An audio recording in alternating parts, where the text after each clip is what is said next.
Hello, everybody. I am very honored to introduce you to Jody Wright. She is an incredible person. She has been a mentor and a spiritual uh, master for me. um, she has a very interesting life, and I wanted to have her here just to talk to you about all the things that she does. She was one of the founders of the International Infant Massage group, who is helping in many different ways that she's going to be talking to us about. So, welcome, Jody, and let's start by why don't you tell us a little bit about who you are, what you do, what's your passion? Hmm. Good morning, Claudia. Um, I have worked mostly with babies for my whole life. I had a company called Motherwear, which designed clothes for breastfeeding moms for 20 years.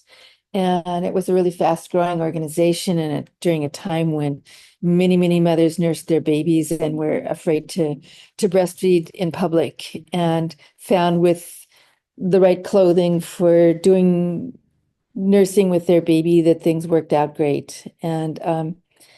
And so I did that. I worked with infant massage both before and after that period of time.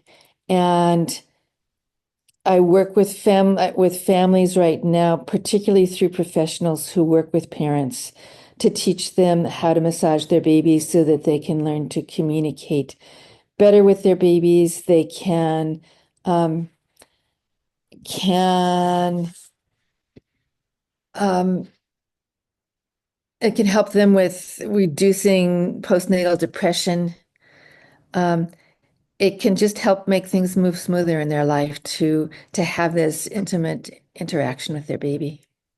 It's very beautiful. I remember recently talking to you about how you want to extend this training because, as I understand, you have been training. I mean, you have gone everywhere in the world pretty much, teaching moms how to massage their children so they are more relaxed. So that also helps moms relax because when you have a kid that or a baby who is all the time stressed out because they cannot breastfeed or they cannot sleep, then of course that is creating a lot of stress in the family. And I know you have been wanting to go beyond just training trainers or training nurses and just go into the life of families who have new babies and help them with this massage. Can you tell us a little bit of how that works? Um, well, infant massage is something that takes 15-20 minutes a day with your baby. It's a chance to mm, mm, lay your baby in a position where you can make some good eye contact with them, to talk to the baby. We ask the baby's permission before we do massage with them, so it gives them a chance to feel their own power and ability to connect with the parent. You talk to the child as you're doing the massage, um, and usually start out with the legs, move on to the stomach. The stomach has great benefits because Um, babies often are constipated, they have gas, and so it gives them a chance to relieve that and for the parent to feel powerful in addressing constipation issues and things like that. Um, and it's just a warm, cozy kind of activity. We carry our babies around, we prop them different places, we put them on our backs, we push them in a stroller, we drive them in a backwards in a car seat. There's a lot of things we do with that child that aren't connecting, but this is a time when you're just actually making eye contact and connecting with the child. It really Um, helps the bonding between the parents and the baby. yeah. And and just making that connection, because what you always sort of dreamed about during the time that you were pregnant was how you were going to have this new friend, you were going to have this new relationship in your life. And sometimes it just seems like a series of diaper changes and feedings and things like that. And trying to get them to sleep and you're overwhelmed by it all. And you don't get to really make that connection. Um, Yeah, it becomes like a burden. I remember some new parents once telling me, like we have all this idea that being a parent is like the happiest moment of life. And he was very happy when the baby was born because it was just this new thing. And then after that, the baby starts crying and they cannot sleep. And then, things just start there. Things yeah. just evolve different. And that idealistic way of thinking about parenting goes down the drain. And then all those, that bonding experience kind of suffers a lot. So, I mean, too much of anything is exactly. overwhelming. And parenting is a 24-day hour a day activity that never stops, even on the weekends. Um, so it's very demanding time for people, and it's hard to put away your own needs and tuck them aside all the time. And Um, how do you have the workshops? Like how does it look when you have a workshop with parents and the babies or the nurses? How does that work? well, Infant Massage USA and the International Association of Infant Massage usually does a 5-week course with families. So we meet together for about an hour, maybe a little bit more, once a week for 5 weeks with the family. We might teach one-on-one with a family and go to their home. We might invite people to a class and have people come together. We might teach online with the family. Oh, you have online options too. That's great. Yeah. That's, Yeah. and I And know, yeah, sorry.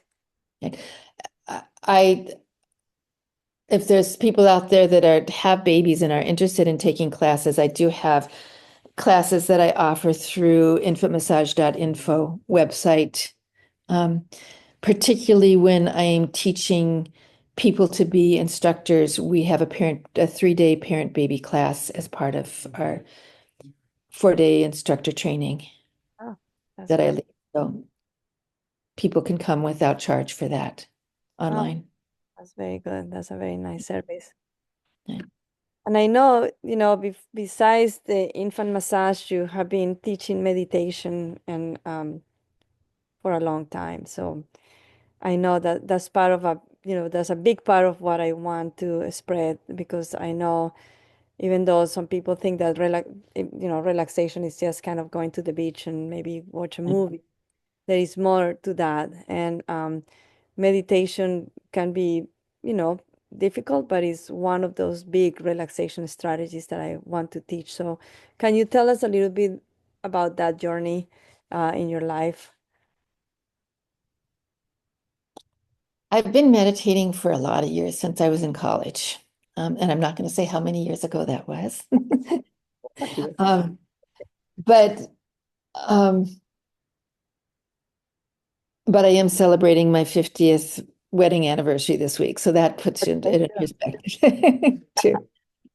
Um, so meditation is a time for you to just sort of clean out your mind, like if you didn't do the dishes after you ate every time, um, you know, you'd get too many dishes and things would start causing you problems in your life. And if every day you sit for a while and you meditate and you let your mind sort of things in order, you focus on a much higher vision of things during that meditation process. Yeah, Um, it it helps your life come together.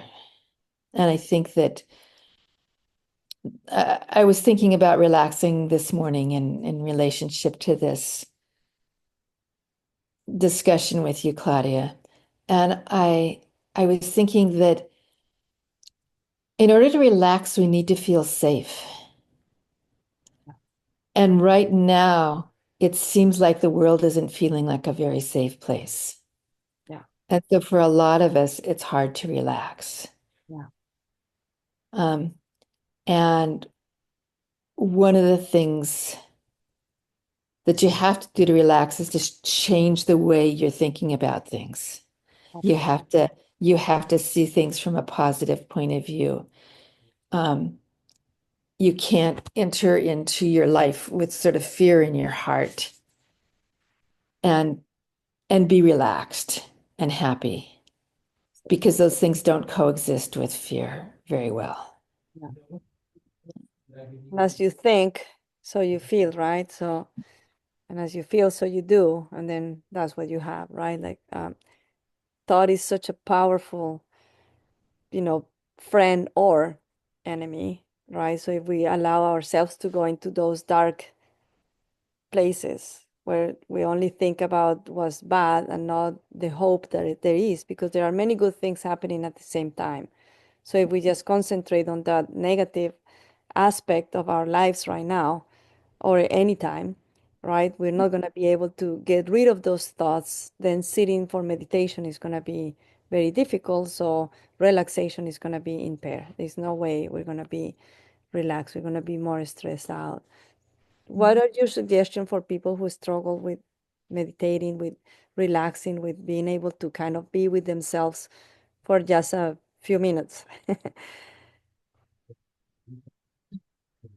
I think that you have to sort of know your own body.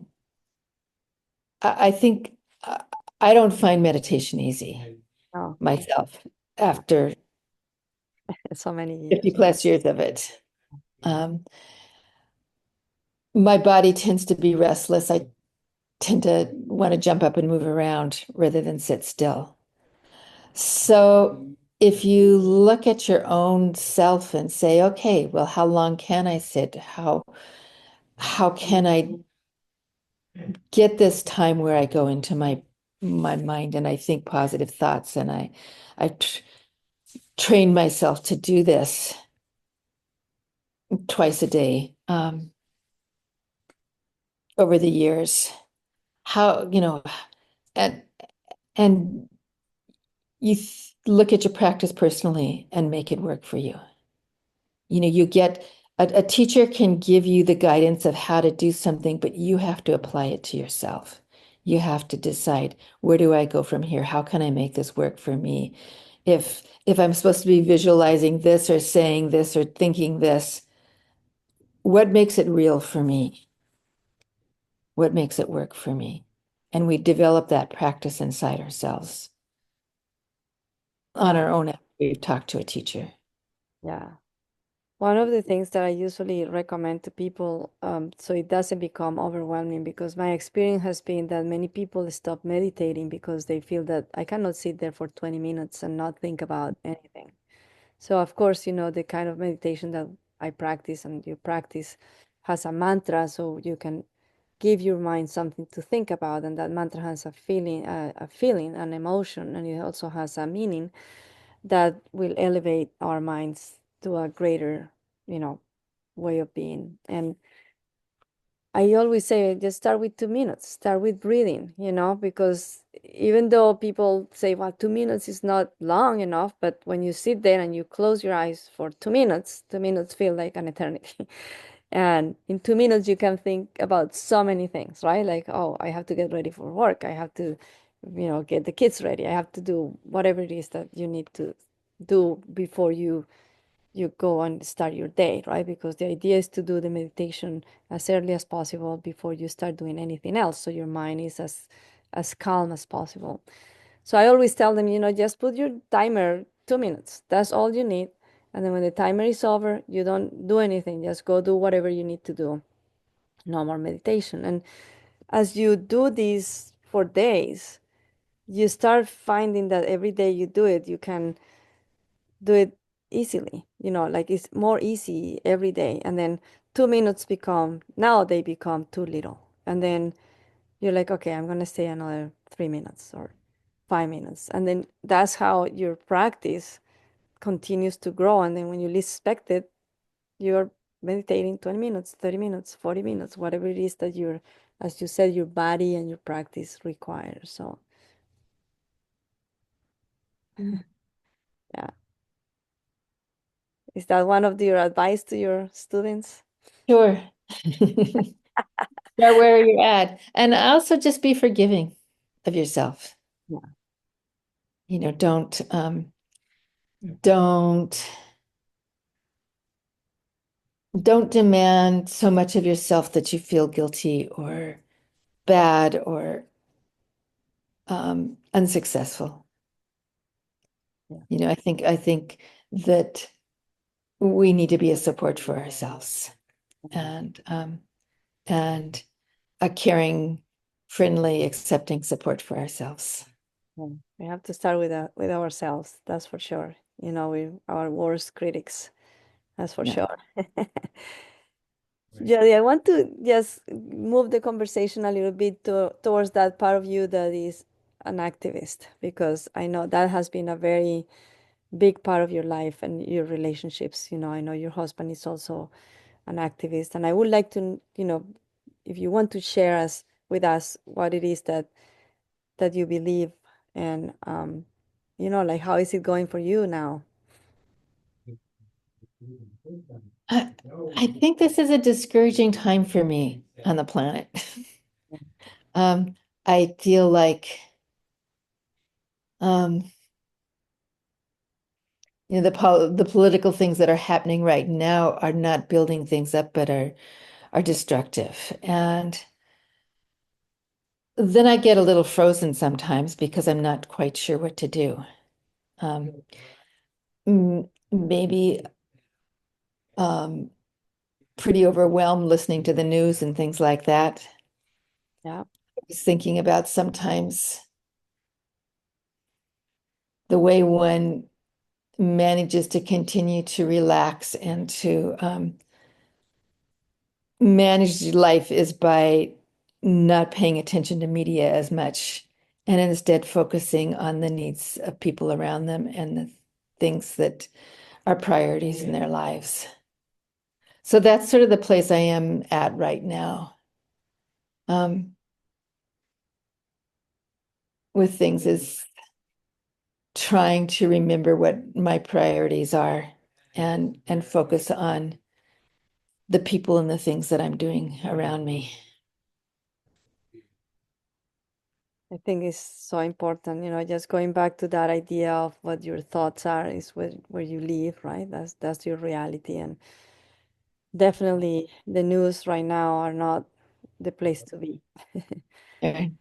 There is not much we can do besides just, well, as you said, just who is around you, what your immediate needs are, how you can make yourself stronger mentally and spiritually and physically, just so you prepare, you know, um, and help others. I think that one of the biggest rewarding things for me is when I can assist somebody else, and kind of put my own life in perspective, right? Like, I'm so privileged. I have so much. I can do so much, right? So why not doing it? So yeah, these are challenging times, but I also feel that challenging times are times of a lot of creativity, right? People start expressing their discomfort or their ideas through art, and um, they could go out and they create many things. Many organizations have been created in times of difficulty, and organizations that are already there create new ways of serving people. And so I want to always kind of think about those aspects of moments like this, right?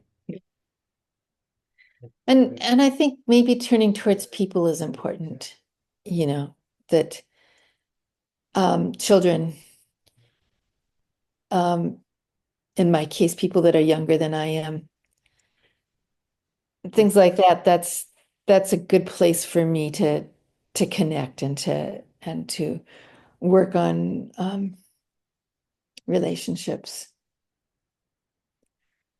And I came to a point a week ago where I thought everything's falling apart in my life. Everything's, you know, I, it was a matter of a few hours, and I was like, oh, this is so hard. And I had was like going for my third or my fourth online meeting that day, and I called in and canceled.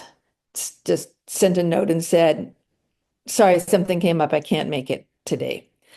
And within 2 hours, I felt better.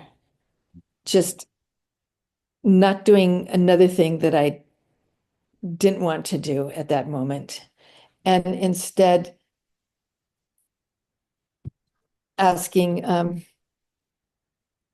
all right, asking my husband just to go out for an hour and leave me a little bit of time by myself at home, Yeah. which he happily does when he realizes I need that because we're both working at home. And and it was amazing to me how quickly having a little bit of time sitting down with my journal and writing, um, suddenly I felt different 2 hours later. Yeah. And I think we need to take those breaks for ourselves. We need to define those things and really um, schedule them into our lives. Um, and give these gifts to ourselves of Yeah. being able to take a Something break. that you were, you were describing earlier, how important it is to create, first know what your needs are, right? Like listen to your body, listen to your mind, um, and create boundaries, right? Nothing is going to happen and if you say, no, I'm not going to do this today. I'm just going to take a break and I'm going to take care of myself. And it's so important to, there is no relaxation, there is no nurturing, there is no healing if we don't take breaks and put boundaries and say, okay, this is it. I cannot take it any longer. I'm gonna go sit. If journaling, I mean, I'm very bad at journaling. It has never worked for me because I don't know. I don't know. It's like another task for me, but I know it works for many people. My thing is more like I go for a walk or, change my position, drink some water, close my eyes, and just breathe. Um, because if you don't do that, then you're not taking care of yourself. And if you don't take care of yourself, there is no way you can take care of anybody else. And those moments, and it's so nice, like what you're saying, your husband knows, you need a space. You don't even have to ask for it. He just, Well, I uh, have to ask. I sometimes. found many years ago that as individuals and particularly as women, we know what we need and when we need it. And yet we have to push ourselves to ask for what we need True. because there's nobody who knows as well as we do what we need at any time. When I had 5 children, and when my children, you don't have five all at once, it starts with one and then two and then three and then four and then five. But I it came to a point where it was really being hard to get through the week stuff. And I thought, oh, I wish he'd just give me some time off. If I could just have a few hours I could look forward to, I could make it through the week or whatever. And so then it occurred to me, well, he probably needs the same thing. Why don't I like bargain with it? So I went to my husband and I said, what if you gave me one night off and I gave you one night off? Because what happens is that if there's two of you there with all the kids, you're both 100% involved. But Sometimes, not always, but yeah, sometimes it's yeah, just the mom. But yeah, yeah. Um, and So we agreed on that. And it started out with 2 hours because I was a nursing mom at the time and I couldn't, be away for longer than that. Um, and then it just expanded out until it was the end of the workday until you had to get home to get to sleep.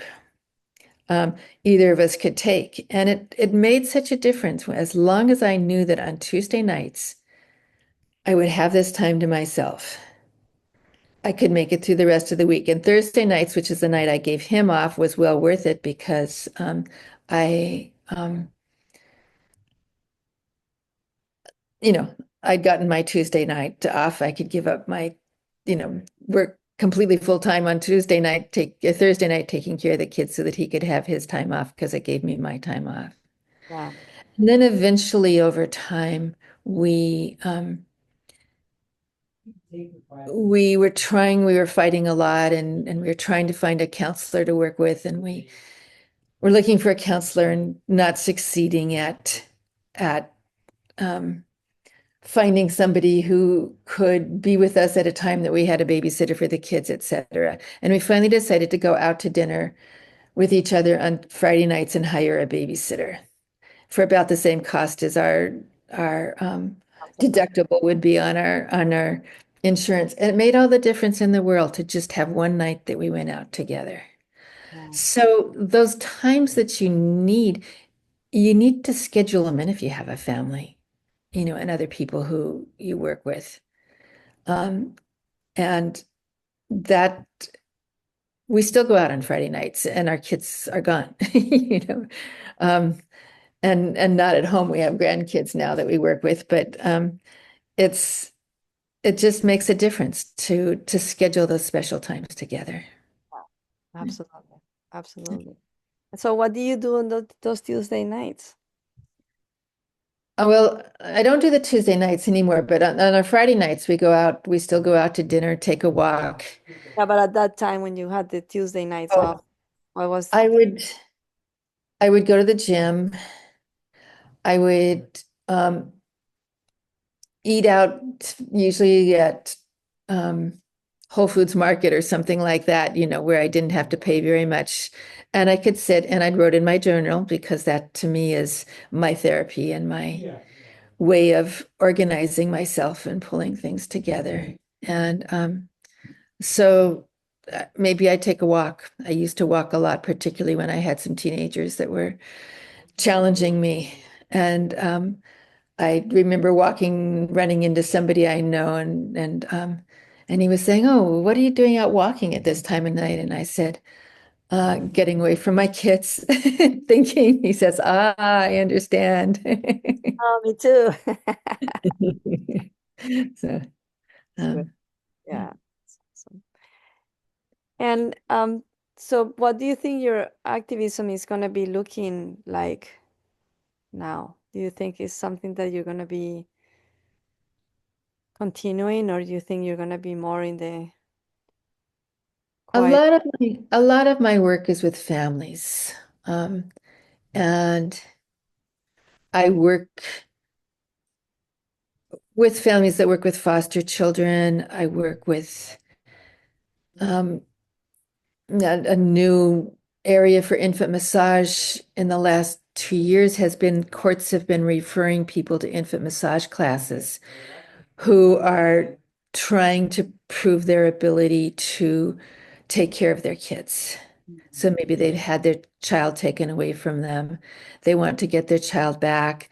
They've taken a parenting class, but the parenting class is all theoretical and they need some time with their child. They need to make eye contact with their child, develop their ability to communicate with their child. And so the judges are saying, you have to go to an infant massage class to do this. Or I'm working with organizations that work with foster families, and they're teaching foster parents to massage their babies to help those babies make the connections, even though they've been passed around from parent to parent in different situations. And so I guess my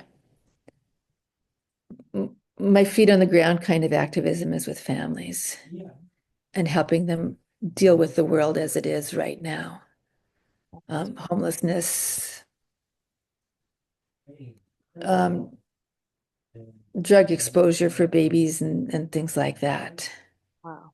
Yeah. Um, but I also look at things from a bigger picture and say, what's happening on this planet and what do we need to change in order to make things work effectively. And um, that's that's a big thing right now is, what's gonna really get the world to a better place where people are respected and appreciated and honored and families can live safely and people can take a deep breath and relax because they feel like things are safe. So Jody, if somebody would like to become an infant massage, what are the steps? What do they have to do? A family who wants to learn infant massage could contact me through infantmassage.info or through infantmassageusa.org or our IAIM.net is our international Mhm. organization. So if you're outside of the United States, that would be a place to contact. What we do is teach people to be educators and instructors in infant massage. Yeah. And so finding that instructor that can teach you in your area or can teach you online Mhm. um, would be a way to learn infant massage.